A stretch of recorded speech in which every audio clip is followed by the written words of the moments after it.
Ben, tu vois, ici, on est au beau milieu d'une plantation monotype, c'est-à-dire que c'est un seul type d'arbre qui a été planté il y a environ 20-25 ans. Donc c'est ce qu'on a vu, ces arbres en ligne. Donc on a un arbre, on fait des lignes, des rangées d'arbres, un arbre tous les 3 mètres, ce qui fait environ 1000 arbres à l'hectare. Est-ce qu'on peut appeler ça une forêt? La question se pose, hein. C'est bien une plantation d'arbres. Si on tend l'oreille, t'entends les oiseaux, toi? Pas d'oiseaux. Si on regarde le sol, il n'y a pas de vie, il n'y a aucun végétaux qui pousse. La seule chose qu'on a obtenue, et c'était l'objectif, c'est, dans ce cas-là, ce sont des épicéas, c'est d'avoir 1000 épicéas à l'hectare. Et on va appeler ça une forêt. Ça n'a pas du tout les attributs d'une forêt. Si je regarde le sol, j'ai des aiguilles d'épicéas. Si je creuse, j'ai plusieurs années d'aiguilles empilées les unes sur les autres. Elles se sont pas transformées, ça fait pas de l'humus. Pour que ça se transforme, il faudrait qu'il y ait d'autres types d'arbres et que les feuilles se mélangent au niveau du sol. Donc là, on ne recycle pas le matériau. C'est-à-dire que l'arbre, il pompe dans le sol, il envoie ses aiguilles, elles restent là. Elles restent là et il ne se passe rien. Pas de vie. Si on creuse, on ne va pas trouver de lombric ici. Il n'y a rien.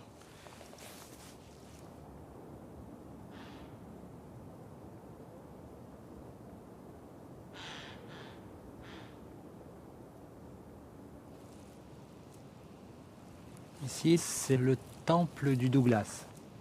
Alors, qu'est-ce que c'est que cet arbre, le Douglas? C'est l'arbre qui est à la mode actuellement dans le Massif central. Aujourd'hui, en termes de plantation, quand on plante 10 arbres, 9 sont des Douglas. Alors, pour quelle raison? La principale raison, c'est qu'il pousse très vite. C'est-à-dire qu'il fait du bois très très vite. 1 hectare de Douglas produit environ 15 à 20 mètres cubes de bois par an. Si on compare à du chêne, 1 hectare de chêne produit environ 5 mètres cubes par an. Donc en volume, 4 fois plus ici. Quand on cherche le rendement, ça ne se discute pas. Cet arbre, il produit beaucoup plus vite.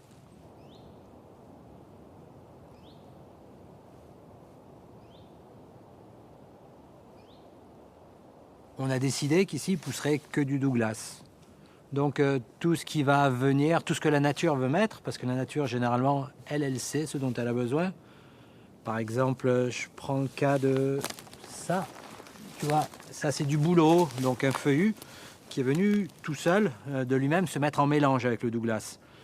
Il y a un gros intérêt à ça, c'est que quand les feuilles et les aiguilles vont se mélanger au niveau du sol, on va faire de l'humus beaucoup plus rapidement que ce tapis d'aiguilles de Douglas qui va rester à stagner pendant des années et des années. Donc ce mélange est très profitable au niveau du sol.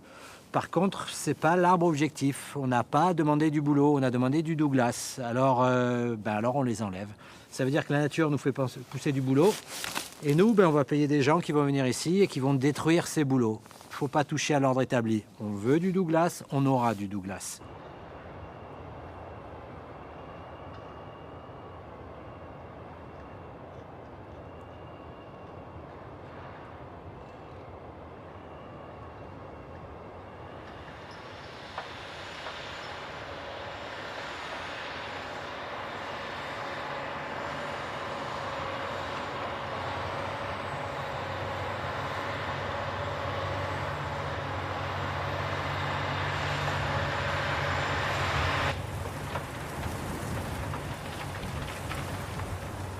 L'endroit où on est ici, on appelle ça, ce lieu s'appelle une coupe rase. Donc ça a été pendant un temps une plantation d'arbres qui est montée jusqu'à peut-être une quarantaine de mètres d'altitude avec des arbres qui ont une quarantaine d'années. Et ensuite, l'homme est venu prélever des arbres pour son besoin. Et on fait ça donc, avec une technique qui s'appelle la coupe rase. Comment ça se produit? À l'origine, il y avait des bûcherons. Mais c'était un métier qui était éminemment physique. Ça usait les hommes, ça faisait travailler du monde. Et on a remplacé ça par des machines. Alors, on a mécanisé. Vu que les arbres sont tous les mêmes, on a fait une machine qui correspond bien à ce type d'arbre. Et donc, on appelle ça une abatteuse. Vous imaginez ici, sur un sol, quand il sera mis à nu, on va planter des petits arbres qui sont comme du maïs. Un ministre de l'Industrie a dit qu'il ne faut pas traiter la forêt différemment d'un champ de tomates ou d'un champ de maïs. C'est une vision des choses, mais ces petits arbres ici, ben, ça sera la seule végétation qu'il va y avoir et on va faire en sorte qu'elle ne se fasse pas concurrencer par ce qui va venir naturellement. Eh ben, il va falloir la protéger contre les attaques. Il y a des insectes. Ici, dans cette assiette vide, ils n'auront plus rien à manger. Donc ils vont s'attaquer à ces petits plants qu'on va pousser. Et puis nous, on va faire en sorte que ces petits plants ne soient pas mangés par des espèces de petits charançons qu'on appelle des zylobes. Donc ben, on va mettre des pesticides. Donc pour le commun des mortels, des pesticides dans la forêt, ça paraît fou, quoi. Et pourtant, on en est là.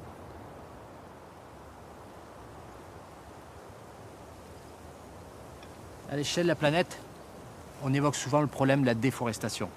Ici, ce n'est pas le cas. On n'est pas dans un régime de déforestation.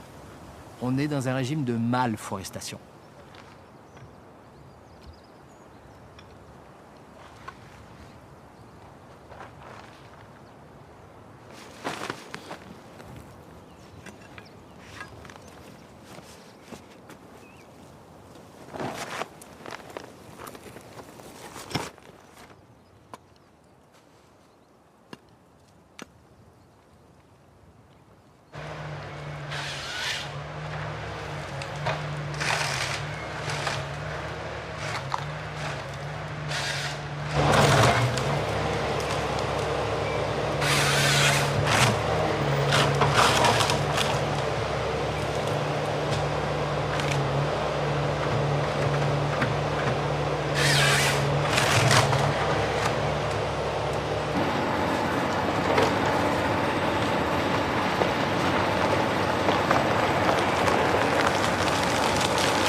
Avec une taille comme celle-ci, il faut couper minimum 200 mètres cubes dans la journée. Combien? 200 mètres cubes dans la journée. 200 mètres cubes. Ouais. Donc pour commencer, être rentable.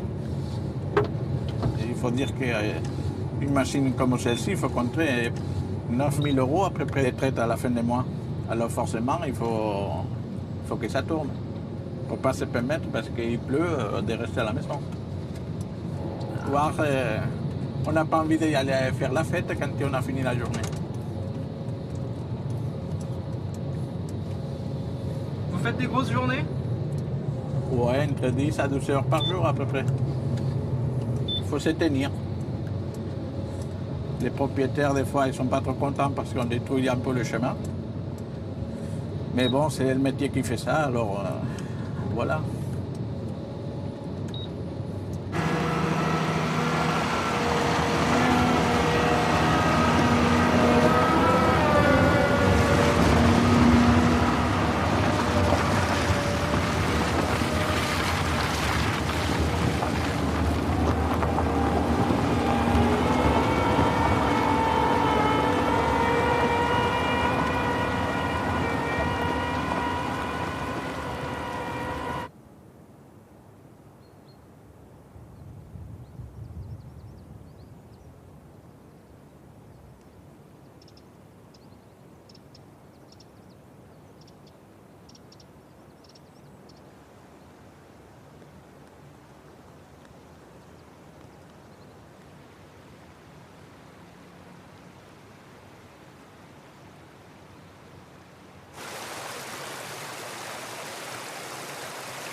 Donc là, on voit le tracé quasiment tout droit de l'engin.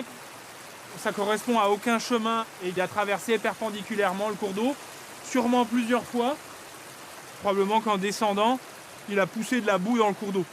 Et je pense que c'est ce coin-là en particulier qui a provoqué l'alerte des services de gestion des cours d'eau localement et des services de l'État, de police de l'eau, puisqu'il y a eu une pollution jusque dans la Vienne. Et là, on peut se poser la question, parce que les services de l'État sont venus, ils ont constaté les dégâts, ils ont signifié à l'exploitant, a priori, le problème. Mais ça, c'était avant Noël, avant le mois avant fin décembre. Donc on est déjà début février, rien ne s'est passé. Donc on peut penser qu'il ne va rien se passer de plus sur ce chantier.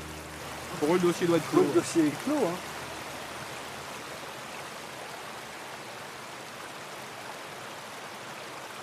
Quand vous mettez des engins de 15, 20 tonnes, voire quand c'est un porteur forestier chargé, ça peut aller à 40 tonnes. Sur des sols comme ça, fragiles, même par temps sec déjà, on sait que les sols limoneux, c'est sensible au tassement.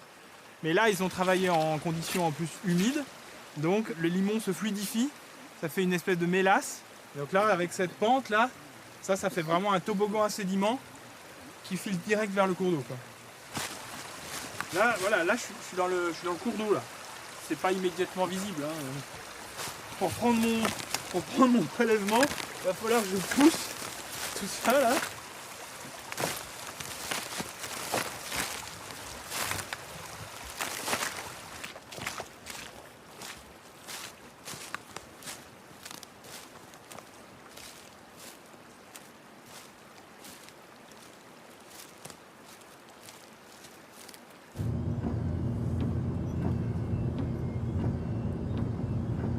Moi, je suis bourguignon d'origine.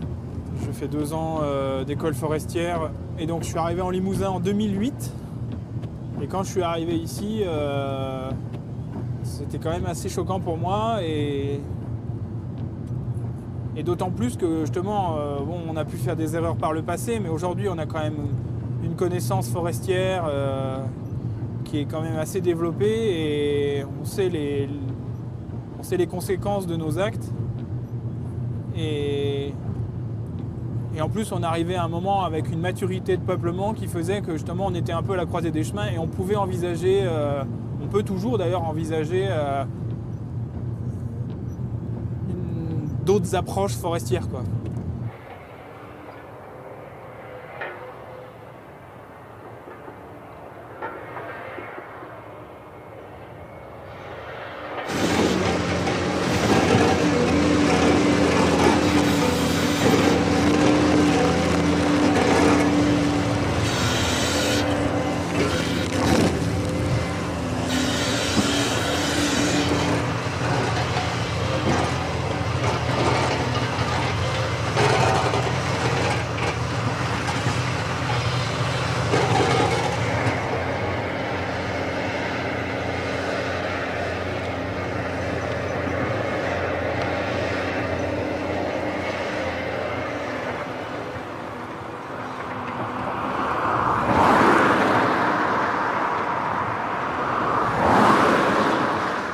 Regardez là, la souche est tellement grosse que la pelle est... et ça y est là. Regardez cette souche énorme. Donc là, ce qu'il enlève, il faudrait absolument que ça reste dans le sol. Mais absolument. C'est ce qui nourrit le sol. C'est ce qui va permettre que la forêt reparte. Et regardez l'ampleur du réseau racinaire là. Ça, c'est de la matière organique, c'est du carbone stocké. C'est tout ça à la fois et c'est aussi un réseau qui permet à l'eau de s'infiltrer bien dans le sol. C'est tout un fonctionnement qui est perturbé, quoi. Ces techniques-là, elles s'inspirent directement d'un modèle agricole et pas n'importe quel modèle agricole, le modèle agricole classique intensif d'aujourd'hui, quoi.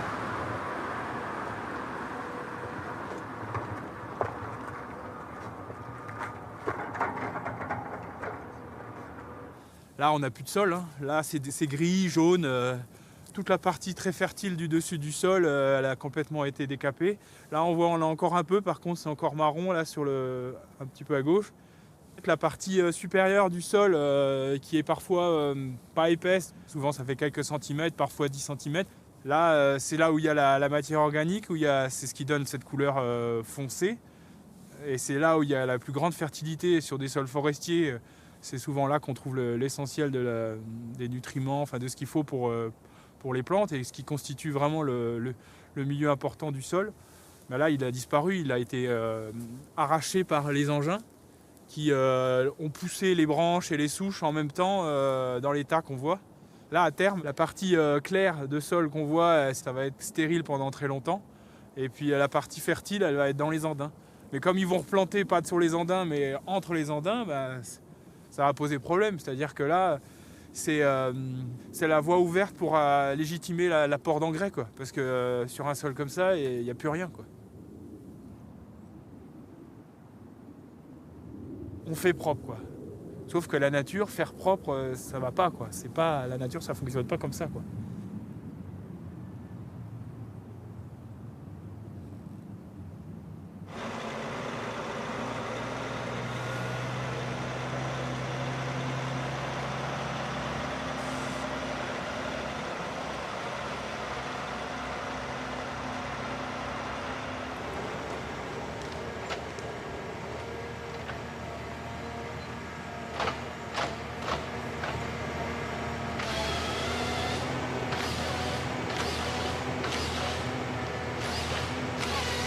Ça, c'est un chantier d'exploitation qu'on a acheté à un particulier.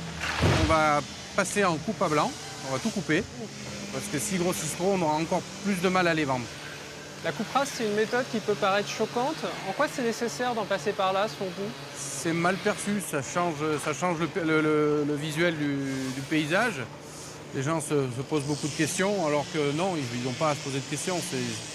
Ces arbres, ils ont été plantés pour être récoltés. Et là, on arrive en période de récolte, donc il faut les couper. Pour vous, la forêt, finalement, c'est comme l'agriculture? C'est comme un jardin.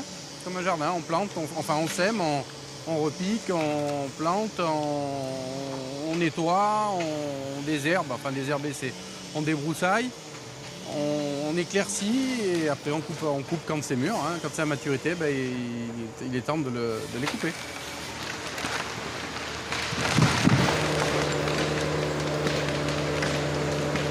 On travaille beaucoup à flux tendu. Il y a des usines qui sont passées de 5 camions par jour à 30 camions par jour. Et ils ont besoin d'un tel volume de bois que nous, on est obligé de répondre à leurs demandes, à leurs attentes. Et ça nous quand ils ont besoin de bois, ils savent nous mettre la pression pour dire on a besoin du bois, donc allez-y, coupez. Et bon, il faut que le bois ne traîne pas. Et aussitôt qu'on a coupé, c'est aussitôt scié. Hein. Donc ça nous met une certaine pression sur les épaules qu'on avait beaucoup moins auparavant. Donc voici un arbre où on aura du mal à vendre sur notre marché français. Ça, c'est un arbre qui, par son diamètre, vous voyez, qu'on constatait qui est important. Au jour d'aujourd'hui, en tout cas en Limousin, on n'a personne qui nous les prend. On a quelques scieurs qui en prennent occasionnellement. Mais ça, c'est destiné à partir pour la Chine. Ça va être mis dans des containers, Chine, l'Inde ou le Pakistan.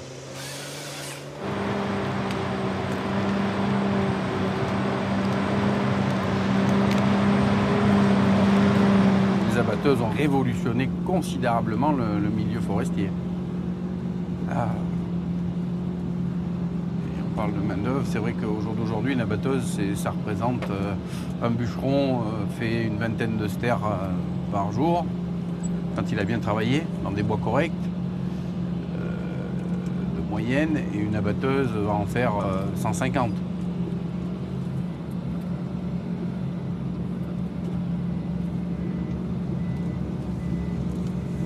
Est-ce que c'est un chantier intéressant, ça? Oui. On aurait que des chantiers comme ça toute l'année, on ne dirait rien. Malheureusement, les volumes unitaires des arbres sont intéressants. Ça nous permet de faire des rendements en abattage qui sont énormes, qui sont conséquents. Donc, quand il y a des volumes, vous voyez, quand on prend un grappin comme ça, on n'a pas besoin de le faire en 10 fois. On aura vite rempli le porteur, quoi. Donc, on met du volume aussi au bord de route rapidement. Pour vous, c'est plus intéressant comme ça, d'être sur une coupe rase avec une seule essence, c'est quand même plus confortable? Ah oui, une coupe rase, une mono-essence, oui, parce qu'on a des coupes rases où il y a 2-3 essences. et ben ça fait autant, parce qu'il faut tout trier, on trie toutes les essences. C'est marrant, je me faisais la réflexion parce que c'est quand même des machines qui permettent d'économiser beaucoup de peine et vous êtes quand même obligé de bosser beaucoup pour les rentabiliser. On est esclave de nos machines, oui. Ça, c'est un peu le problème.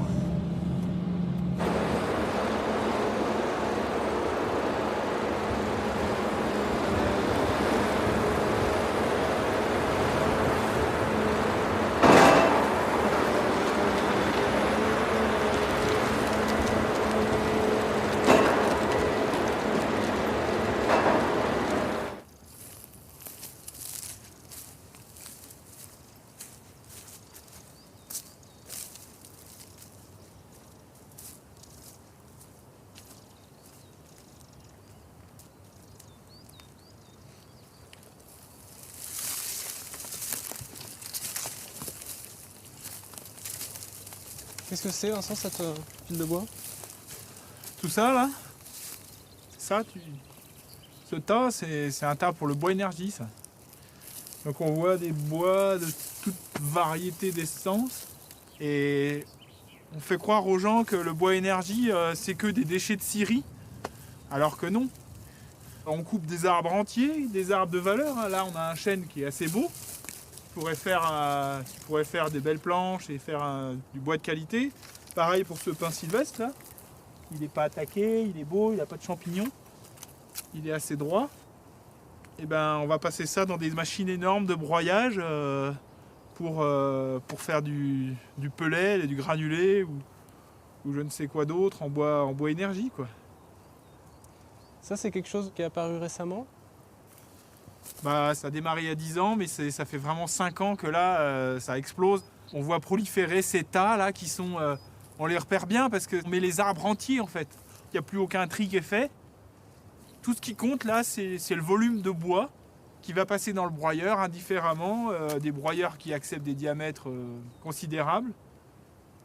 Ça te fait quoi de voir ça, toi? Ah bah là, moi, c'est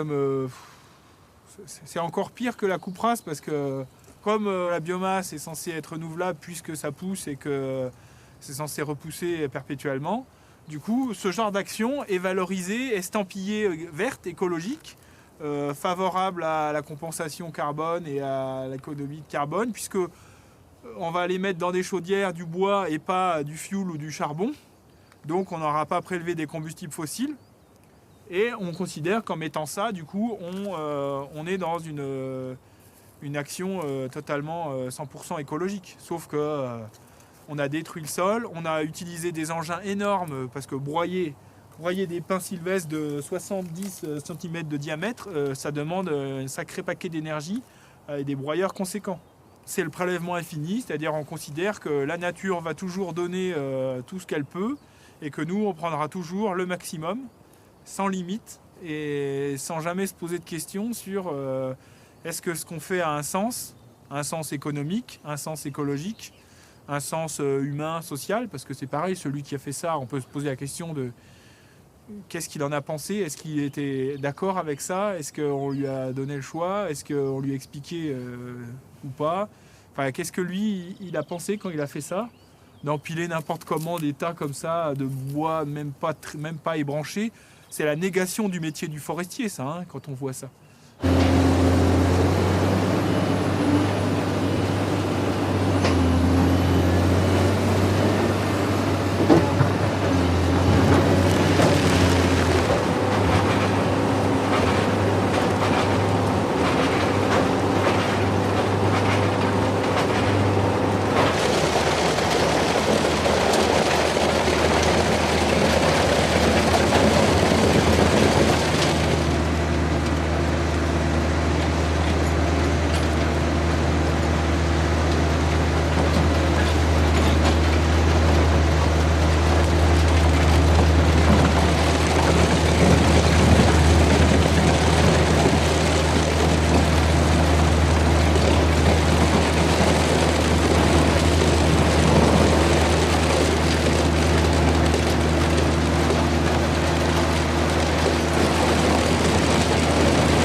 Allez, fais attention.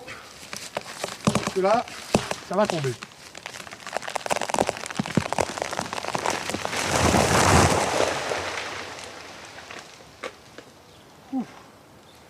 Tu les as vus arriver, pas ces grosses machines? Oui, dans les années 90, début 90, oui. Oui, je les ai vues, oui. Au début, elles n'étaient pas performantes, hein. C'était... Voilà. C'était vraiment... C'était des grosses ferrailles à l'époque. Mais c'est vrai que ça a bien évolué. Maintenant, elles sont vraiment performantes. C'est même monstrueux, quoi. Comment ça, monstrueux? Monstrueux, c'est-à-dire que c'est impressionnant, quoi. Je ne sais pas si la forêt, si le massif forestier va résister, quoi. Au nombre de machines et aux performances qu'elles ont, quoi. Donc on n'aura plus de vieilles forêts à terme? À terme, oui. Si on continue comme ça, on n'en aura plus de vieilles, non. On n'aura plus que des jeunes forêts. Les forêts les plus vieilles, 50 ans, quoi. 50 ans, c'est coupe rase. Alors on nous dit que les bois sont matures à 50 ans, c'est pas vrai, un Douglas c'est pas mature à 50 ans. Pas chez nous. Le problème d'une machine, c'est que c'est une machine à battre, c'est 500 000 € à peu près. C'est un gros investissement et après on travaille pour le banquier et John Deere. Voilà le problème. Et John Deere? John Deere, c'est la marque des machines, la principale marque. Enfin la principale, non, il y en a d'autres. Voilà, c'est ça, quoi. Une tronçonneuse, ça vaut 1500 €. Mais évidemment, c'est beaucoup plus physique. Mais on ne travaille pas pour les banquiers. Ça, c'est mon point de vue. Hein.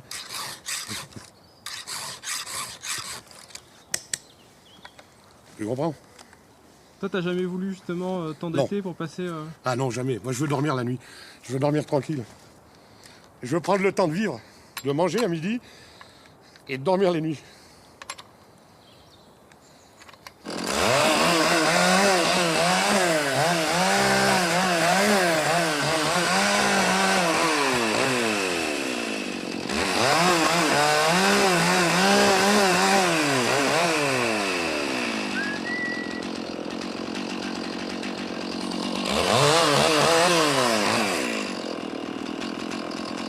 J'en suis 31 ans de bûcheronnage et toujours aussi heureux, parce qu'on peut dire que je suis heureux dans les bois. Alors, on peut le dire. C'est pour ça que j'abandonne pas ce métier. Je fais de la fuste aussi, mais je garde quand même ça. L'hiver, j'aime bien me retrouver dans les bois tout seul, en pleine nature, surtout des journées comme aujourd'hui. Hein. C'est très agréable. C'est pas tous les jours comme ça. Il faut quand même le reconnaître. Est-ce qu'il y a des choses qui te pousseraient à abandonner? Le physique, forcément. À partir d'un certain âge, c'est le plus dur. Hein. Les côtes, les descentes, le poids de la tronçonneuse. Oui, non, bien sûr. De toute façon, c'est le physique qui me fera abandonner. Malheureusement, hein, si je pouvais faire ça jusqu'à la fin, quel bonheur d'être ici, tout seul, au calme. Surtout dans cette société de merde, quoi. Moi, je trouve que c'est encore un des derniers endroits où on est tranquille, quoi. C'est la forêt, la nature. La nature, ce qu'il en reste.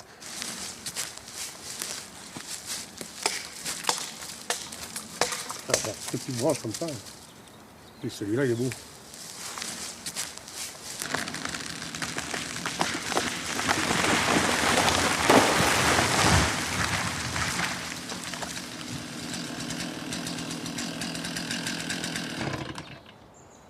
Bon, ben voilà. C'est un bel arbre, ça? Bel arbre, ouais. Ouais. Ça, c'est un arbre qui a quel âge? Une cinquantaine d'années, je pense, pour compter les cernes. Pour un Douglas, c'est jeune. Dans leur pays d'origine, c'est 3-4 siècles, dans les Rocheuses. Comment ça s'explique qu'on fasse que du Douglas? Parce qu'il y avait un marché sur le Douglas. Parce qu'en fin de compte, en plus, le marché est en train de... Enfin, pour le gros Douglas, c'est en train de disparaître. Mais bon, pour les petits Douglas et moyenne section, pour la palette et la charpente, la fermette, là, il y a toujours des débouchés. Beaucoup la palette, surtout. Donc c'est malheureux de mettre des Douglas de cette qualité en palette, mais c'est ce qu'on fait. Malheureusement. C'est du gâchis? C'est du gâchis, oui, puisque c'est des bois qui iraient très bien en charpente, en construction, dans la construction, dans la menuiserie aussi. Il y a des Douglas de qualité qui peuvent faire de la menuiserie. C'est du gâchis, ouais, c'est un peu ça, ouais. Enfin, c'est des Douglas de 45-50 ans en palette. Et j'en fais régulièrement. Des Douglas plus gros que ça, billonnés à 2,40 m pour passer en palette. Derrière les machines, je le fais régulièrement. Ça te fait mal au cœur? Bien sûr que ça me fait mal au cœur. Puisque moi, j'utilise le bois aussi dans la construction et je sais qu'il aurait une autre valeur dans la construction que dans la palette, quoi. Parce que la palette, c'est de l'emballage ou du transport, hein, c'est uniquement ça, quoi. Ça sert une fois et après c'est poubelle. Voilà. Et on tend beaucoup vers ça. Ça, c'est la mondialisation, les containers, les bateaux, le transport.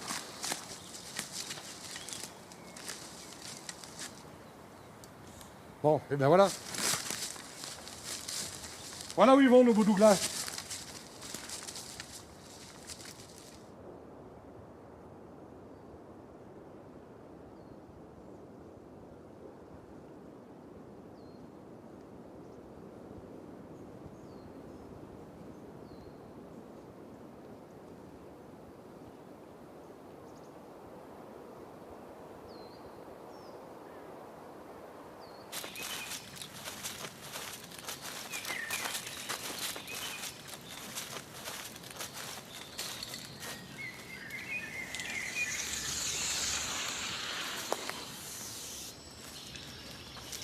Alors cette marque bleue, elle est reconnue par les bûcherons et par les débardeurs. Ils savent que c'est des arbres qu'il faut particulièrement tenir protégés. Je vais marquer en bleu ce douglas qui n'est pas le plus gros dans ce groupe, mais qui a les branches les plus fines. Donc celui-là, c'est l'arbre que je pense qui va rester le plus longtemps à cet endroit. Et je veux lui enlever son concurrent le plus agressif et qui est beaucoup plus branchu, qui est celui-là. Je pense qu'au Limousin, il n'y a pas une vieille culture forestière. Et moi, je viens d'Allemagne. J'ai vécu dans une région où j'étais élevé dans une culture forestière très ancienne. Je ne peux pas prétendre qu'elle donne solution à tout, mais elle donne un rapport à la forêt qui est peut-être un peu différent. Et je vois la forêt peut-être plutôt comme une continuité que comme une plantation qui doit être coupée pour finir le cycle. Moi, je vois plutôt la forêt comme une continuité dans laquelle on prélève ci et là les arbres dont on a besoin. Et à long terme, si on additionne tous les prélèvements, on s'aperçoit qu'on prélève le même volume de bois que dans les autres méthodes. Alors voilà un merisier. Un merisier qui est venu tout seul, il n'a pas été planté, et qui a déjà une belle dimension. Et actuellement, il ne se vend pas du tout. Mais c'est pas grave, on attendra. Un jour, le merisier sera à nouveau à la mode, et à ce moment-là, on pourra le vendre. Tant qu'il est debout, il grossit. C'est important ça de pas céder aux modes quand on gère une forêt? Ben oui, puisque la mode change, les arbres restent. Il suffit d'avoir un peu de toutes les essences pour pouvoir répondre à toutes les modes. C'est tout simplement pratique. Tant que les arbres ne sont pas coupés, ils poussent. Voilà. Là, il y en a un autre.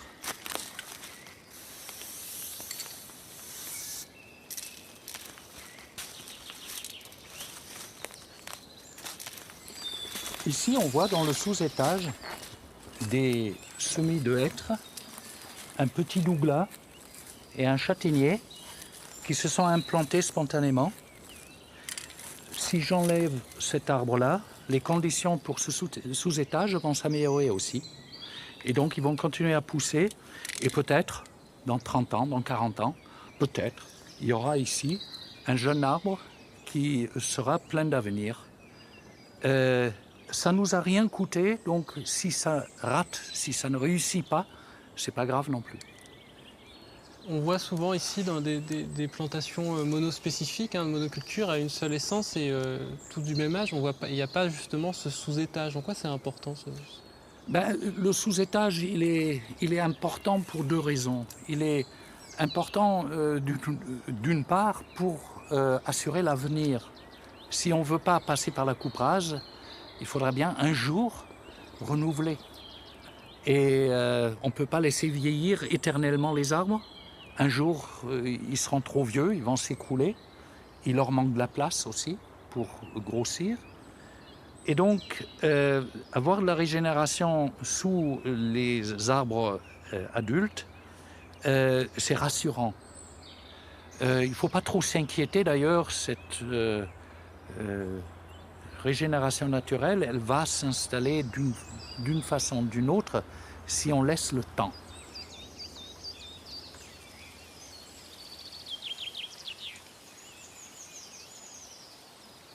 On entend souvent en Limousin que les feuillus, ils n'ont aucune valeur. Il y a beaucoup de marchands de bois qui vivent presque exclusivement par les feuillus. Si les feuillus n'avaient pas de valeur, je pense qu'ils se tourneraient vers autre chose. Et les chênes les plus chers valent bien 10 fois plus au mètre cube que les douglas les plus chers.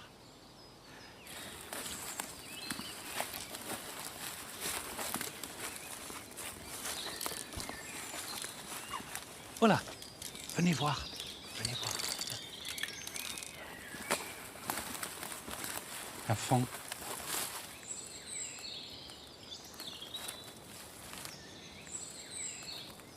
Le chevreuil, c'est pas trop l'ami du forestier normalement, non? On entend souvent dans les plantations que c'est la catastrophe, le chevreuil qui mange les... Ben, je ne sais pas, je crois qu'il est très content d'être en forêt. Donc je ne crois pas qu'il veuille du mal à la forêt. D'ailleurs, la forêt ne veut pas de mal non plus au chevreuil. Il ne faut pas qu'ils soient trop nombreux. Mais le chevreuil fait beaucoup moins de dégâts dans ce type de forêt que dans les plantations.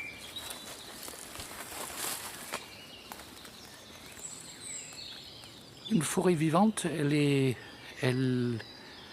ouverte à beaucoup d'amateurs. Il y a les forestiers, il y a les chasseurs, il y a les promeneurs, il y a les cueilleurs de champignons, il y a les ornithologues, il y a des herboristes, il y a tout le monde en fait trouve quelque chose d'intéressant en forêt. Et moi j'aime bien cette idée-là que la forêt ne se sert pas exclusivement à produire du bois. La production de bois, c'est ce qui paye la gestion de la forêt. Mais on a en bénéfice collatéral, si j'ose dire, tout un tas de choses pour lesquelles on n'est pas payé, mais qui sont peut-être essentielles malgré tout.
Vraiment, quand même, il ne faut pas baisser les bras, il faut s'accrocher. La situation est grave, il ne faut pas avoir une frilosité par rapport au problème. Moi, j'entends trop souvent, encore maintenant, en disant « Oui, mais qu'est-ce qu'on peut faire? Oui, mais la forêt, les peuplements de Douglas viennent à maturité, il faut bien les couper. » Mais non! Faut pas les couper, faut pas les couper à blanc, on peut faire autre chose, on a des alternatives. Le groupement, il est propriétaire d'une parcelle de monoculture de Douglas. On est en train d'irrégulariser pour faire revenir du mélange, et ça marche, c'est possible.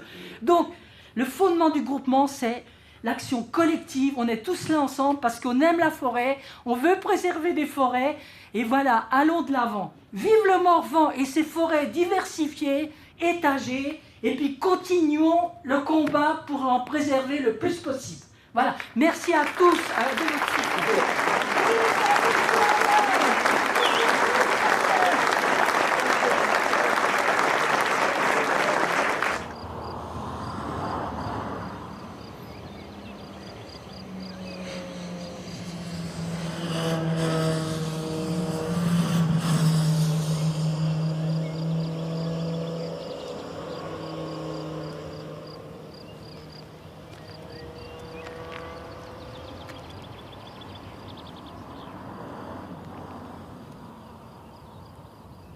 C'était une belle forêt feuillue, hein. C'était quand même une forêt mélangée. Donc ici, on aurait pu très bien exploiter, faire des éclaircies, mais sans faire complètement une coupe à blanc comme ça. Alors en plus, ce qu'on peut décrire, c'est comment était la forêt et comment elle va devenir, puisqu'on voit déjà les petites plantations de Douglas, ici. Le Morvan n'était pas couvert de forêts de résineux, hein. C'était pas du tout ça, hein. Le Morvan, il y avait quelques haies très sapinières qui étaient très jolies en mélange, mais qui n'avaient rien à voir avec des monocultures de Douglas comme ça. Et donc, il y a eu une mainmise par des investisseurs institutionnels, la Caisse d'épargne de Paris, AXA Assurance ou autres investisseurs, qui sont venus dans le Morvan pour justement faire essentiellement de la rentabilité. Donc, qui ont coupé les feuillus pour replanter des monocultures de Douglas derrière. Et ça continue. Et ça continue.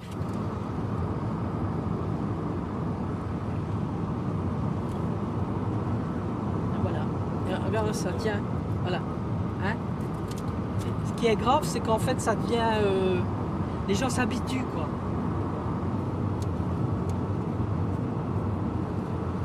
Moi, je suis issu d'une famille... très très modeste, hein, avec une famille nombreuse de 6 enfants, avec des difficultés que certains connaissent encore maintenant, mais bon, on peut dire qu'on était pauvres. Mais il y avait la nature, il y avait la forêt, les affouages, le jardin, toutes ces choses-là qui faisaient qu'on vivait. Et moi j'ai un souvenir de ma jeunesse extraordinaire malgré le manque d'argent, quoi, voilà. Et mon père m'emmenait quand il faisait le bois de chauffage. Et en forêt depuis le matin, j'ai un souvenir extraordinaire de ces matins brumeux, là, où très frais, où on allait en forêt, là, c'était d'un calme extraordinaire. Ça m'est resté toujours et ça, c'est quelque chose qui m'a toujours motivé à défendre la forêt.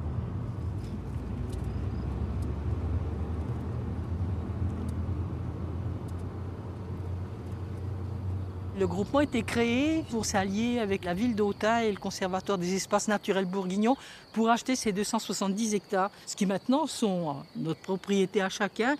Et donc la première chose, c'était de sauver ce massif d'une coupe à blanc. Mais nous, on a continué avec les mêmes objectifs. Les objectifs du groupement, c'est d'acheter des forêts pour démontrer qu'on peut les gérer d'une manière écologique et économique. En fait, ça nous donne tout ce qu'on peut espérer. Les propriétaires ne sont pas perdants. La nature est protégée, la biodiversité, les paysages, et il n'y aurait plus de conflits. Parce qu'il faut savoir que le Morvan, on est quand même soumis à des conflits perpétuels. Les gens, quelquefois, ils en ont marre, quoi, des coupes à blanc, ils se demandent ce qui se passe, ils ne sont pas informés et tout. Donc, on l'a vu dans les sorties qu'on fait avec le groupement forestier, on explique qu'on exploite. Moi, j'ai jamais entendu un associé du groupement dire « scandaleux, vous coupez un arbre », quoi.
Donc dans le massif des Landes de Gascogne, qui est un massif avec un certain nombre de particularités. donc qui est lié d'abord à son sol, hein, puisqu'on est sur principalement du sable, hein, et à son climat. Et donc à la présence depuis maintenant près de 150 ans d'une sylviculture extrêmement élaborée et qu'on qualifie d'intensif, dans le beau côté d'intensif, du pain maritime. Pain maritime qui était une essence locale, qui existait hein, avant la mise en œuvre de cette sylviculture, mais qui a été développée par une volonté à l'époque de l'État, hein, de Napoléon III, de développer la mise en valeur de ces terrains qui étaient faibles, qui étaient mal drainés, qui étaient mal valorisés par une politique de reboisement importante et qui donne aujourd'hui un massif d'1 million d'hectares de pin maritime, qui est un des massifs les plus productifs d'Europe.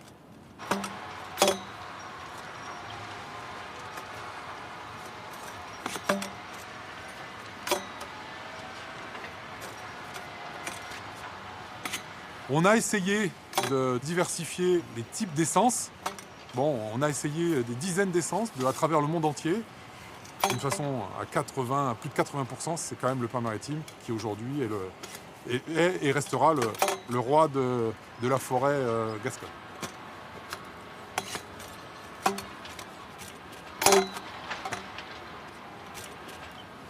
On évolue assez vite hein, actuellement. On avait un âge d'exploitation qui était aux alentours de 60 ans, il y a 20-30 ans. Aujourd'hui, on est plutôt sur une révolution de 40-45 ans. Et ces pins-là, ils seront exploités plus rapidement. On est plutôt sur des rotations normales de 30-35 ans. Et donc on va vers une réduction des rotations parce que ça pousse plus vite. Et puis parce que aussi, il faut prendre en compte un certain nombre d'événements climatiques. On a encore tous en mémoire les 2 tempêtes qu'ont subi le massif, donc en 99 et en 2009. Et donc c'est vrai qu'on prend en compte aussi ces évolutions pour minimiser les risques et faire en sorte que l'investissement forestier prenne en compte ces risques.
Alors comment vous le trouvez ce paysage?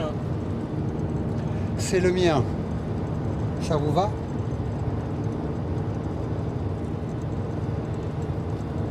C'est monotone pour celui qui n'y connaît rien. Pour celui qui regarde, chaque arbre est différent. Il me parle différemment.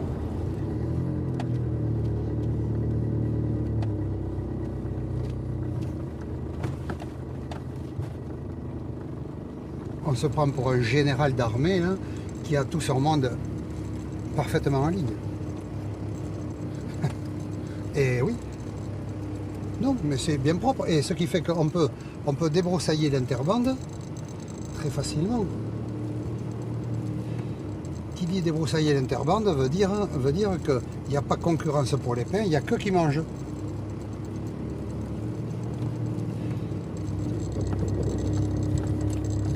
Après la tempête, il y a eu un changement dans la gestion de la forêt. Est-ce que ça a fait changer des choses?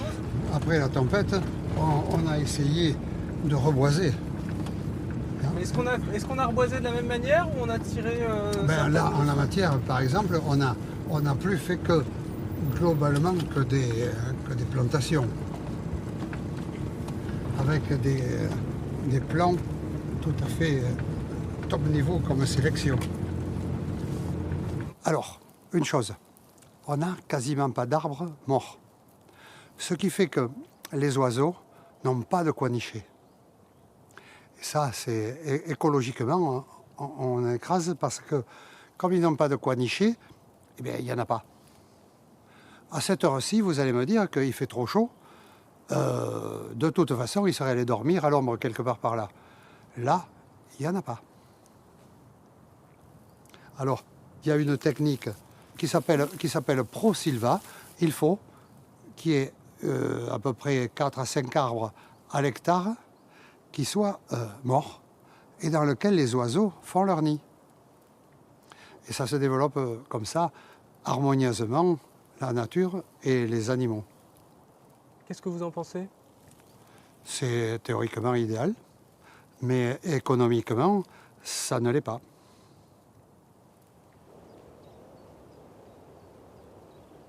La nature avait fait que dans ce pays-ci, le pain maritime se plaisait beaucoup, naturellement. Et comme on n'a rien trouvé d'autre, eh bien on fait du pain maritime. En ligne, hein, labouré. Je ne sais pas si on a mis d'engrais là ou pas. Je pense que oui, parce que c'est pour ça qu'il pousse quand même très très bien.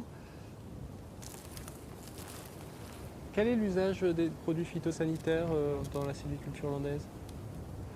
Les traitements chimiques, eh bien, c'est des produits qu'on nous interdit tous les jours un peu plus d'utiliser.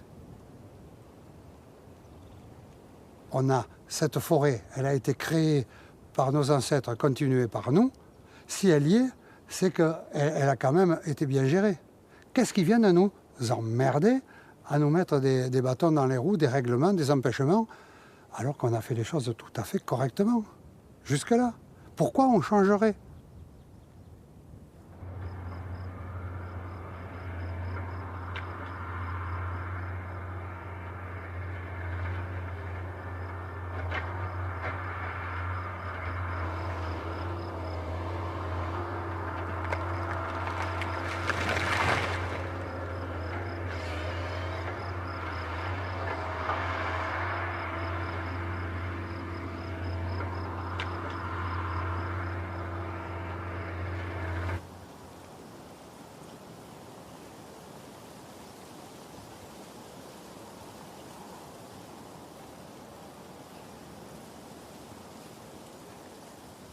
Alors là, on se retrouve sur une des parcelles qui a été mise à mal par la tempête. Là, donc, presque tous les pins se sont retrouvés par terre.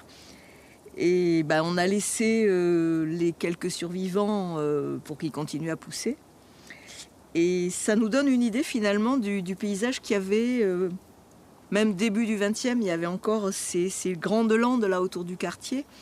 Et puis c'était les champs qui étaient fertilisés uniquement grâce au fumier de mouton, parce que sinon la terre était trop pauvre. Puis bien sûr, quand la forêt a commencé à être développée, c'est devenu difficile entre les bergers et les sylviculteurs.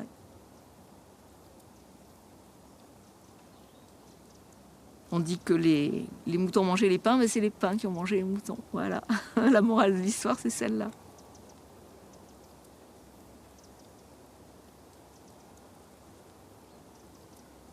C'est vrai que cette tempête, pour moi, c'est arrivé comme pour tout le monde. Hein, c'était assez traumatisant.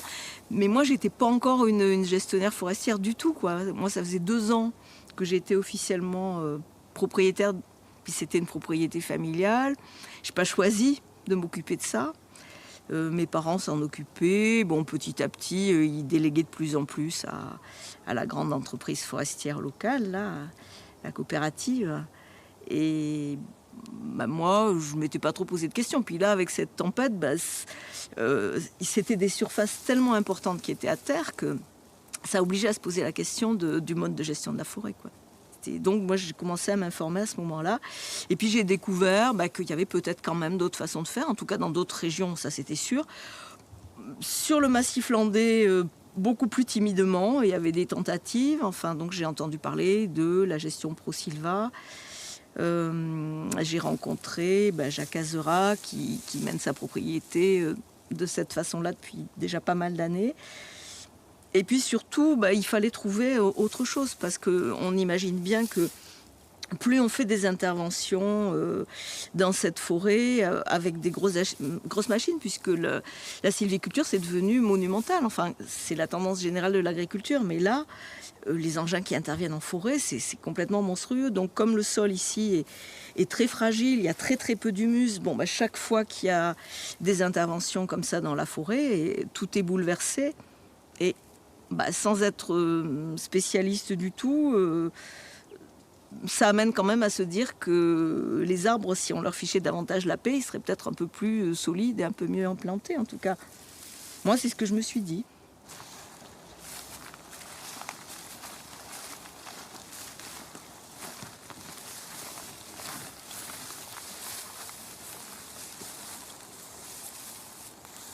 Alors là, on voit qu'il y en a partout des pins, et à différents niveaux. Il y a ceux qui ont déjà émergé de la végétation, puis il y a tous ceux qui poussent là, qui sont encore tout petits, qui sont encore sous la molinie et la fougère, mais qui cherchent leur petite place au soleil aussi.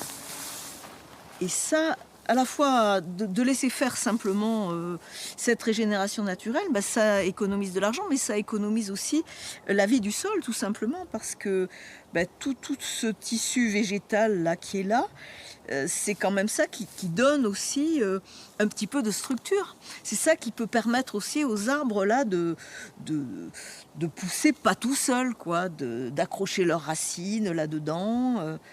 Et puis, il y a aussi du bouleau qui pousse là au milieu, il y a des petits chênes. Là, il y a beaucoup de bouleau parce que forcément, c'est une essence de lumière. Donc là.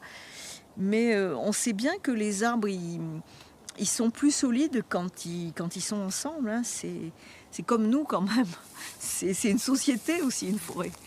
Donc, on va voir ce qu'elle va donner dans quelques années, cette forêt-là.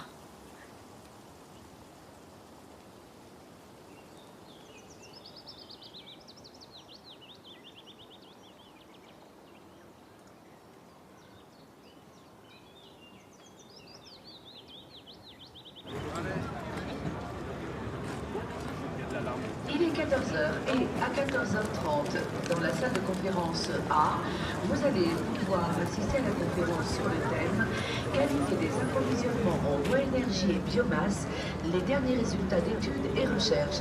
La bonne maîtrise de l'échantillonnage d'un tas ou d'un flux de matière est cruciale pour assurer le suivi qualitatif. L'unité, grâce à la maîtrise de la biomasse, le protocole inscrit avec l'APIA, Synergie FCBA 2015, localisation du commentaire et au responsable d'approvisionnement pour réaliser l'échantillonnage. Quel type de valorisation voulons-nous pour cette forêt? On doit quand même pouvoir à terme remplacer les énergies fossiles, tout ce qui est fossile, avec la cellulose de ces arbres. Moi, j'y crois profondément. Et il y a des industriels qui y croient. Mais c'est comme ça que se diffuse un peu partout, dans quelques domaines que ce soit, ce modèle économique innovant, optimiste de la France d'aujourd'hui. Ce n'est pas parce que nous mécanisons, ce n'est pas parce que nous robotisons, ce n'est pas parce que nous modernisons une filière que cette filière perd de l'emploi. C'est l'inverse. C'est l'inverse. Donc il faut arrêter de trembler devant le progrès. Il faut lui donner du sens, mais il faut arrêter de trembler. Il faut investir aussi, changer les métiers, former, accepter que la vie de demain ne soit pas celle d'hier.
Feuillard 75.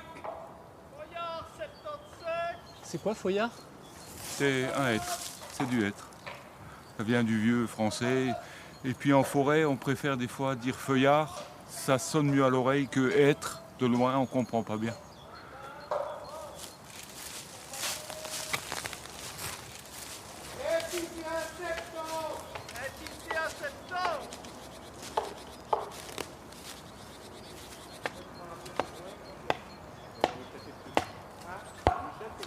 Sapin 35. C'est quoi ce geste que tu fais avec le marteau? Explique-nous.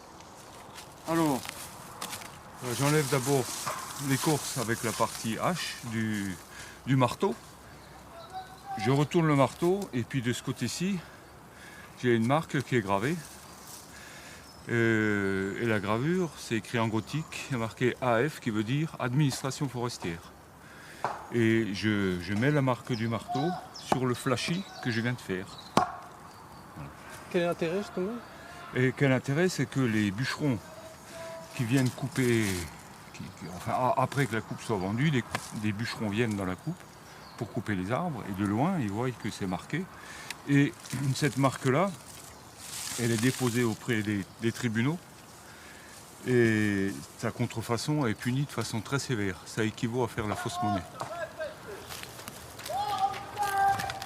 Sapin 30 et sapin 47. Sapin 40. Sapin 40. Et sapin 50. Répète là-bas. Sapin 40, répétez, pour Jean.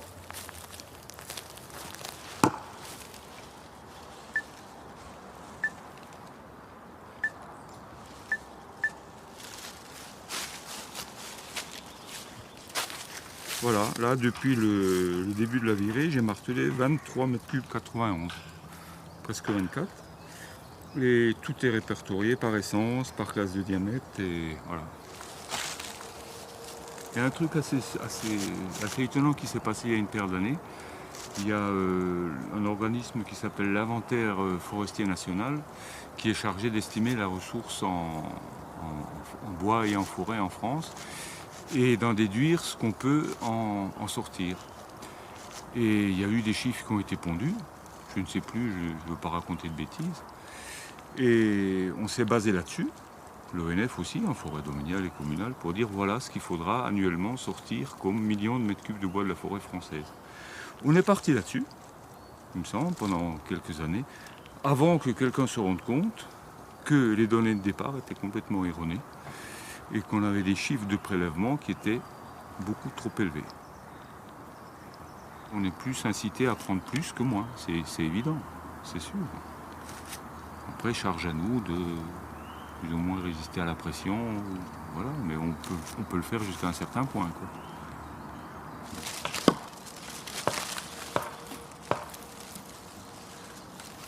Dis-moi Maurice, elle a changé beaucoup la forêt vosgienne depuis que tu y travailles? Oui. Ouais, oui. On voit, enfin moi qui la connais un peu, je pense qu'on voit beaucoup moins de gros bois. De gros sapins, de gros chênes, en particulier dans la plaine, du côté de Darnay, là. Et puis en montagne aussi, on voit beaucoup moins de gros bois, quoi. Le diamètre d'exploitabilité pour le sapin, c'est 50. Après, entre guillemets, hein, je caricature un peu, après on perd des sous. Ça fait mal au cœur quand on est forestier? Ben bien sûr, ça fait mal au cœur, bien sûr, évidemment, ben bien sûr. On n'a pas été élevé, je parle de moi, hein, dans cette culture-là, quoi. Dans cette culture-là je vais caricaturer un peu aussi, d'employer des termes un peu crus, mais de la forêt usine à bois, quoi. C'est pas ma vision du métier de forestier que j'avais quand je suis rentré à l'ONF, quoi. C'était pas pour ça, quoi.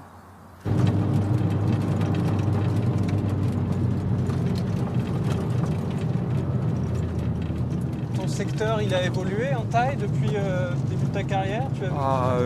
Depuis le début de ma carrière, oui. Il a triplé.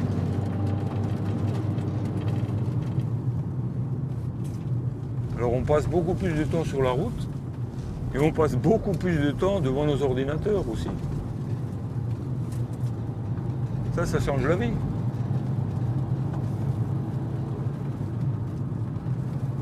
Et c'est autant de temps qu'on passe plus en forêt. Alors un forestier qui va de moins en moins en forêt, c'est drôle quoi.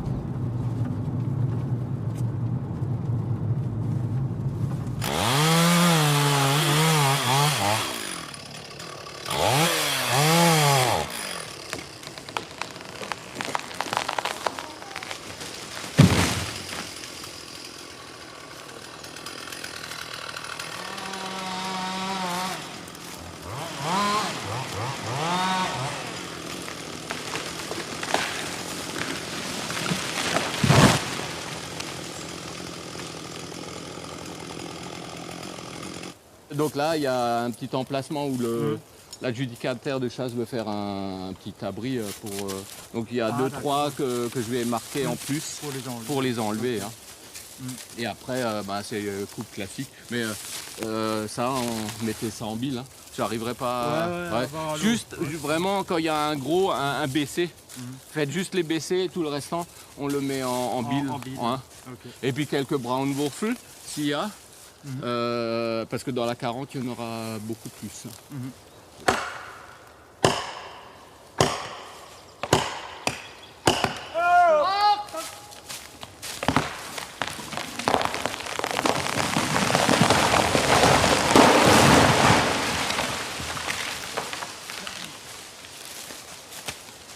Moi, ça fait 25 ans que je suis à l'ONF. Quand j'ai signé mon arrêté de nomination, quand j'ai réussi le concours, il est marqué noir sur blanc que le forestier doit assurer la pérennité de la forêt publique. Ça veut dire quoi? Notre objectif prioritaire, c'est de faire en sorte qu'il y ait une régénération et qu'il y ait un renouvellement. Et non un bilan financier positif. Tu vois la différence? Parce que le grand souci pour moi de l'ONF, c'est qu'à ce jour, notre budget global se fait essentiellement sur la vente de bois. En revanche, la forêt ne produit pas que du bois. C'est ce qu'elle produit quantifiable et en numéraire, quoi, enfin en argent. Mais elle fait plein d'autres choses. Elle fixe le carbone. Ici dans les Vosges, c'est une vraie éponge. Tous les captages d'eau potable de nos villages sont en forêt. Un hectare de forêt fixe 100 fois plus d'eau qu'un hectare de prairie ou agricole. C'est une réserve d'eau douce magnifique, mais on n'est pas payé pour.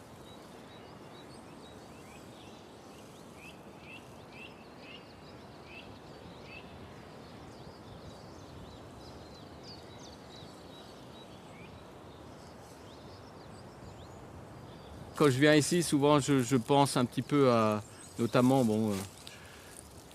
c'est à mon collègue Alain, qui s'est donné la mort, notamment il y a 3 ans, quoi, par exemple.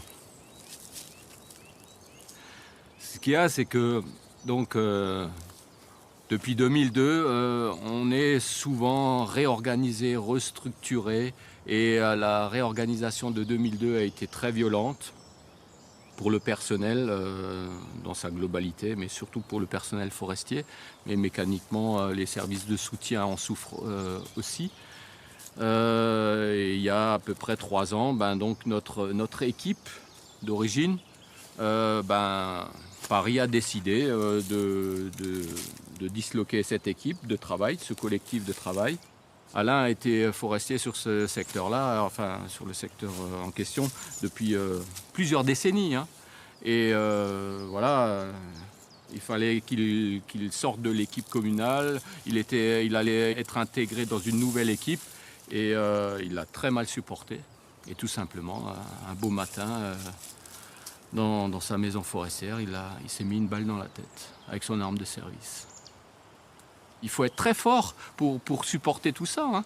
Ou très souple, ou alors, je dirais même, allez, s'en foutre, s'en moquer. Une personne où ça passe au-dessus, mais lui, il s'en fout. Il ne comprend pas. Mais une personne qui s'est attachée et qui s'est investie depuis des décennies dans tout ça, et comme disaient les bûcherons avant, ben oui, c'est un plaisir de revenir voir si nos plantations ont marché, voir si nos éclaircies et tout ça ont bien fonctionné, voir l'évolution de la forêt. C'est comme... On a un petit attachement qui se fait. Hein. C'est comme notre jardin un peu, même s'il ne nous appartient pas. Mais on va laisser notre trace. Et là, ce chamboulement, Alain ne l'a pas supporté. Et depuis 2002, c'est vrai que c'est assez triste. On tient comme une comptabilité. On est à plus de 35 suicides de forestiers.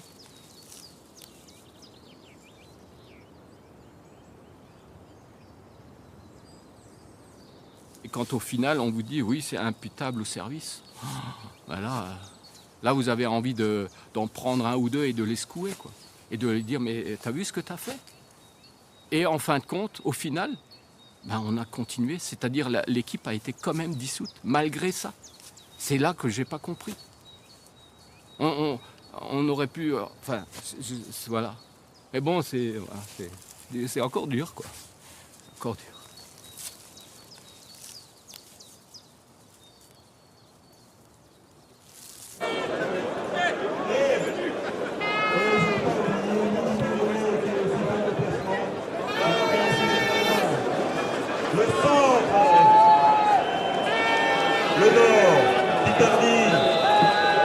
Pays de Loire, Bretagne, Normandie, Aquitaine.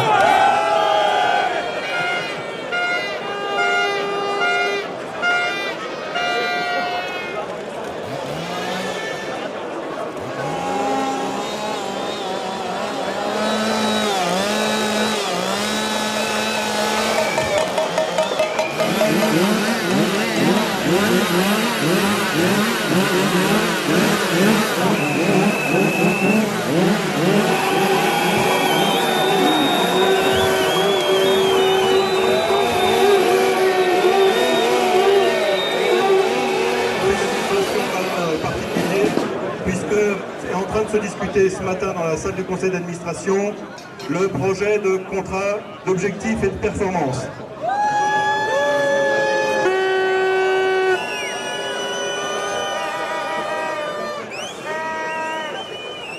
Donc aujourd'hui, dans ce projet de contrat, il n'est absolument pas remis en cause le modèle économique de l'ONF. On reste toujours sur un financement principal sur les ventes de bois. Donc aujourd'hui, on va bien vers une privatisation de l'emploi, une fragilisation de l'emploi. Et qu'est-ce que trouvent la direction et les tutelles? Eh bien, vendre les forêts domaniales.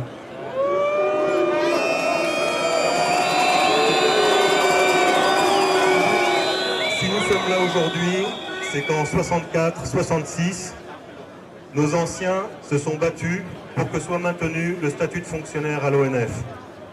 Aujourd'hui, très clairement, il y a une attaque qui est lancée contre ce statut à l'ONF.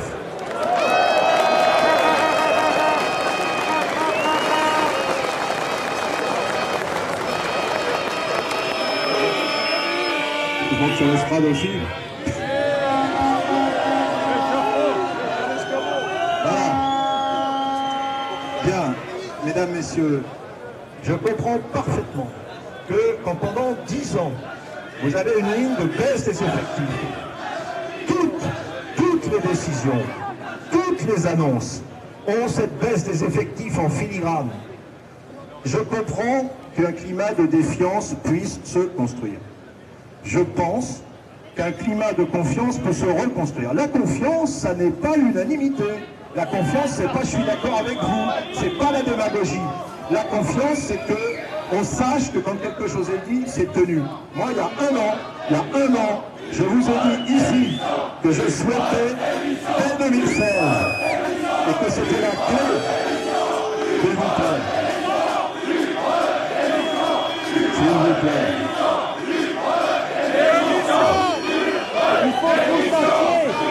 Il faut que vous sachiez quand même qu'il y a de la foresterie partout en France qui vit une profonde exaspération.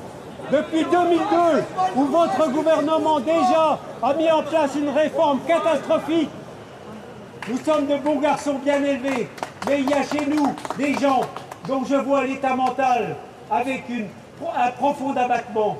Et ça, vous allez un jour le ramasser. Et vos beaux discours ne vont plus y suffire. À qui vous ferez croire que la possibilité de vendre des forêts domaniales, c'est pour arranger des petites choses locales? On ne vous croit pas là-dessus. La foresterie, aujourd'hui, hier, demain, c'est des forestiers à haut niveau technique qui seront aussi indispensables pour les problèmes du changement climatique. Qu'est-ce que vous croyez que les forestiers entendent dans les campagnes? Leur exaspération, elle est d'un autre niveau. Nous sommes bien élevés, mais vous produisez de la désespérance.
Syrie ici à peu près, depuis avant la Révolution.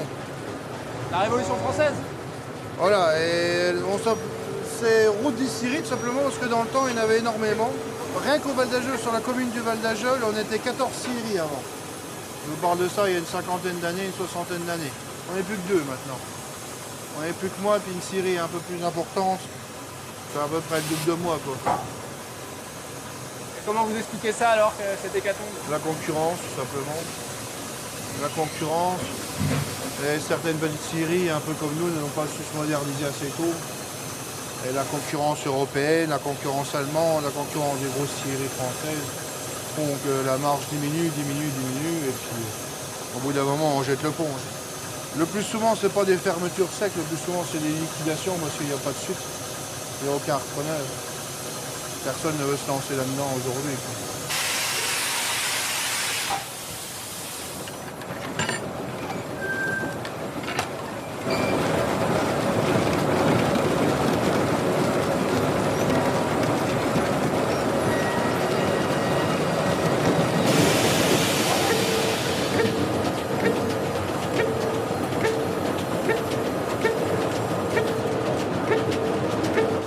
La plus grosse scierie française, elle est en Alsace, à Urmat. Elle produit 4000 m3 par an environ, par jour, excusez-moi, par jour. C'est ma production à l'année, moi. Ils font en volume, toujours en volume de bois, donc volume grume. Ils font en 30 secondes, moi, ce que je fais en une journée. Voilà. Et donc en une journée, ils font ce que moi je fais en un an. Donc c'est plus du tout la même chose. On n'est plus du tout dans le traditionnel, la sur-mesure. Ils me font toujours la même chose en fait. Ils vont faire que du standard, de la fermette, du standardisé, toujours la même pièce. Il faut faire le plus vite possible, il faut cramer du bois le maximum, et puis voilà. Tout ce qui va être tout faire matériaux, les bricomarchés, les Gédimat, les Dicmat, voilà, c'est toujours la même chose et les prix sont toujours en dessous de tout. Là, vous, ici, on n'est pas sur quelque chose de standardisé, justement, dans votre travail? Non, voilà, moi, je fais tout ce qui est traditionnel, tout ce qui est sur mesure. On me demande les grandes longueurs, jusqu'à 13 mètres de long. On me demande n'importe quelle pièce, n'importe quelle section, je le fais. Aujourd'hui, les gros diamètres, plus personne en veut, finalement, c'est ça? Non, la politique de l'ONF, maintenant, change, et c'est un problème aussi pour nous, parce qu'on n'arrive pas à trouver de nouveaux bois, ou du moins de moins en moins. Parce que, pareil, les forêts se standardisent aussi, tout simplement.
Il y a une masse de bois, en particulier de chêne, qui part à l'export et qui nous revient sous forme de parquet.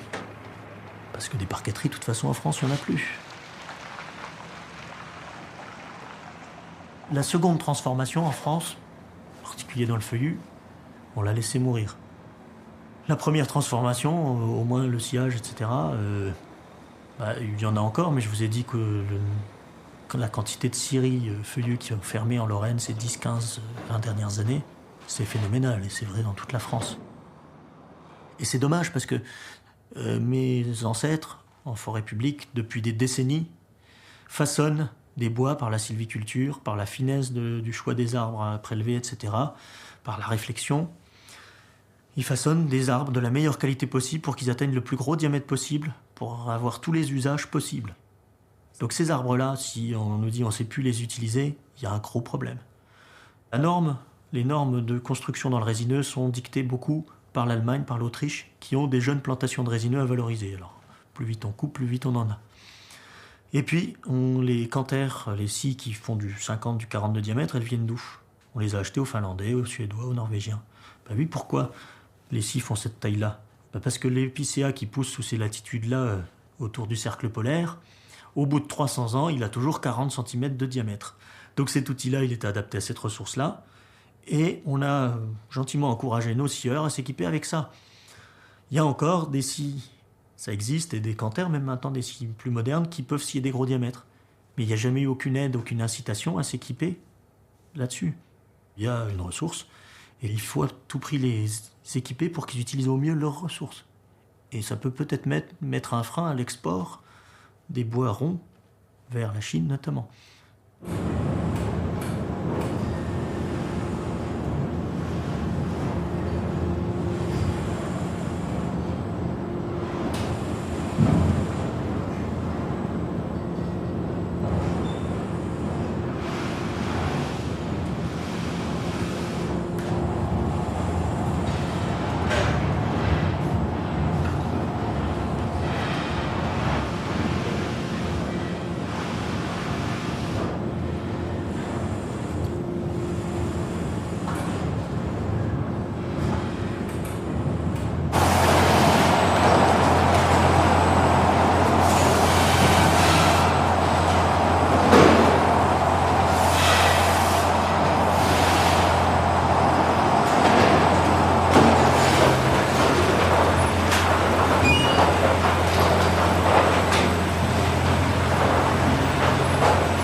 c'est pas nous les scieurs qui fixons les limites, mais c'est bien les consommateurs, c'est vous tous.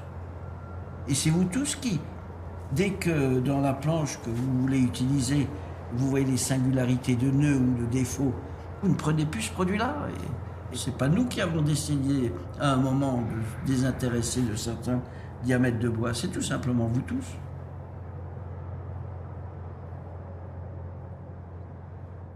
La scierie, c'est la photo de la forêt. La scierie, la première transformation, s'adapte à son bassin d'approvisionnement. À une forêt naturelle peut correspondre des scieries artisanales ou des scieries musées. Ça dépend ce que l'on veut. Si nous voulons une industrie, il nous faut une forêt productive et il nous faut une forêt qui aussi satisfasse les besoins de nos concitoyens, en qualité et en prix. On ne peut pas vivre sans en tenir compte. Alors c'est quoi au juste une forêt productive? Qu'est-ce que c'est qu'une forêt productive?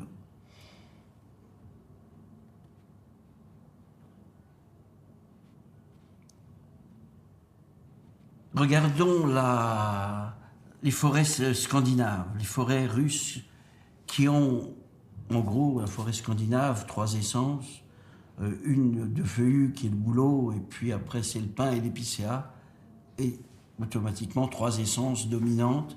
Et nous, en France, on a 45, 46, 47. La différence est déjà dans ces termes-là, et on se doit, alors bien sûr la forêt, il ne s'agit pas de la sacraliser, parce que si on la sacralise, et c'est souvent ce que nos concitoyens souhaitent, on la met sous cloche, on la rend totalement naturelle, mais il s'agit d'une guerre économique, c'est-à-dire que les Scandinaves nous disent de façon claire, mais ne vous embêtez pas à faire de la forêt de production. Nous faisons la forêt de production, nous vous vendrons les sciages, et vous faites une forêt d'agrément. Pour eux, ça leur va bien. C'est une guerre économique.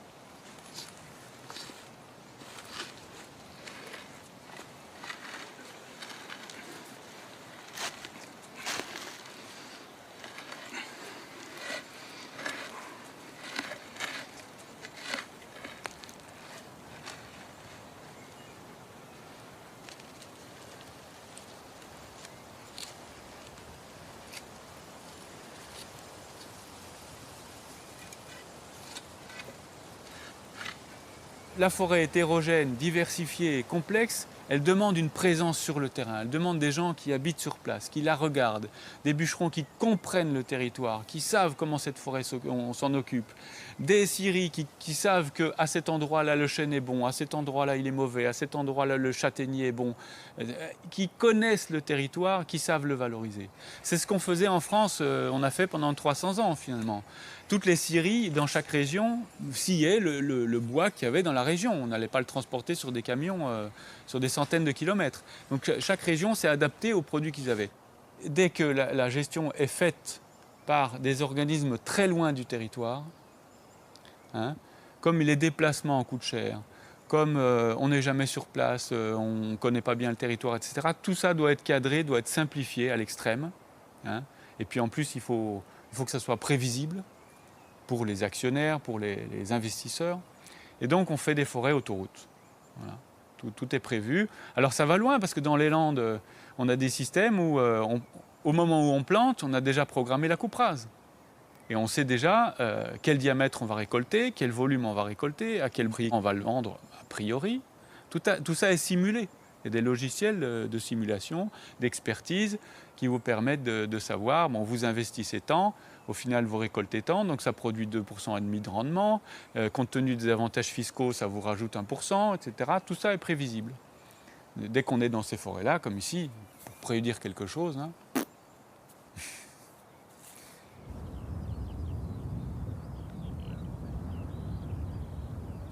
Moi, je plante du feuillu, je suis un peu le seul. Il y a des essences comme l'érable sycomore, je vais pouvoir en parler. On va me dire, ah oui, c'est pas bête, mais il ne faut pas en mettre trop. Dès que ça sort de ça, éventuellement le chêne d'Amérique, mais si on essaye un peu autre chose, Si je veux avoir la garantie que mes graines elles sont adaptées, parce qu'ici on n'a plus de semenciers d'érable, hein. Ils sont rares les semenciers, c'est-à-dire les arbres qui vont produire la régénération naturelle, très très peu, puisqu'on est sorti de la culture forestière, parce qu'on a des reboisements résineux, et qu'on a peu de vieux arbres, comme j'ai dit, donc il y a peu de semenciers. Donc si je veux réintroduire l'érable ici, c'est pas de l'érable d'ici, c'est de l'érable du nord-est, quoi. Donc c'est périlleux, c'est embêtant. Donc il faudrait que j'aille chercher des graines, que moi-même je récolte des graines, que je les mette en culture. C'est quelque chose qui se faisait sur les forêts avant, hein. On avait des pépinières. Moi j'ai un propriétaire qui a une pépinière. C'est fantastique, je lui dis mais c'est génial ce que vous faites là, il faut continuer. Un seul. Et il achète des plants petits comme ça, il les éduque, etc. Je lui dis ça serait encore mieux qu'on reparte de la graine. Mais vous savez qu'il n'y a plus que 2 producteurs de graines en France, hein, de graines forestières. Hein. Donc si Villemorin décide de ne pas faire de l'érable,